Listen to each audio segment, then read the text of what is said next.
Divine sign దైవ సంకేతం బుధవారం అక్టోబర్ 22, 2025 దేవుని నుండి ఒక సూచన.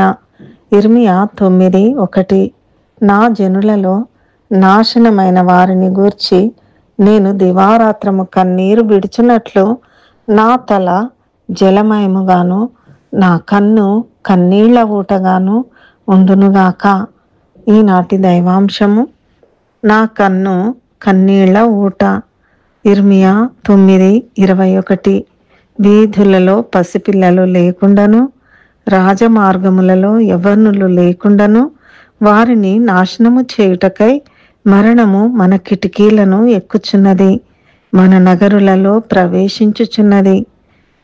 ఇశ్రాయేలీలు దేవుని పట్ల విధేయత చూపకపోవడం వలన సంభవించే పరిణామం గురించి ప్రవక్త అయిన ఇర్మియా ప్రవచించిన వాక్య భాగమిది.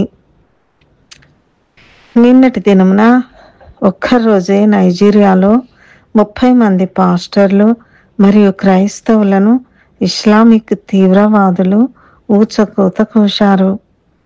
ఈ ఒక్క నెలలోనే దాదాపు ఎన్నో చర్చిలను కాల్చివేయడం జరిగింది.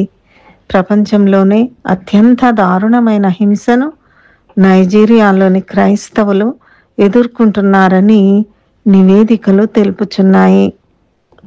విలాపవాక్యములు 2:11 నా కన్నులు కన్నీటి చేత క్షీణించుచున్నవి, నా అంతరంగము క్షోభిల్లుచున్నది.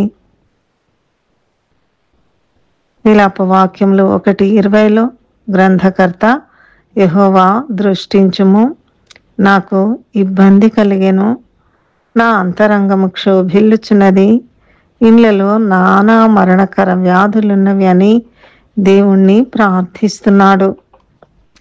విలాపవాక్యంలో 2:14 నీ ప్రవక్తలు నిరర్థకమైన వ్యర్థ దర్శనములు చూచియున్నారు, నీవు చెరలోనికి పోకుండా తప్పించుటకై వారు నీ దోషములను నీకు వెల్లడి చేయలేదు అని హెచ్చరించినాడు.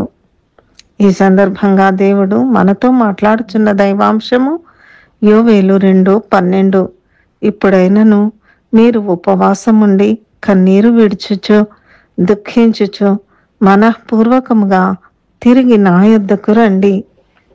దేవుడు మనల దీవించి మన కన్నీటి ప్రార్థనను విని మరణము నుండి హింస నుండి మనలను తప్పించుటకు తన కృప మనకు దయచేయునుగాక. ప్రార్థన. మా ప్రియ పరలోక తండ్రి, నీ ప్రజలు ఎదుర్కొంటున్న మరణము హింసల నుండి విడుదల కలిగించుమని యేసు నామములో ప్రార్థిస్తున్నాము తండ్రి. ఆమెన్.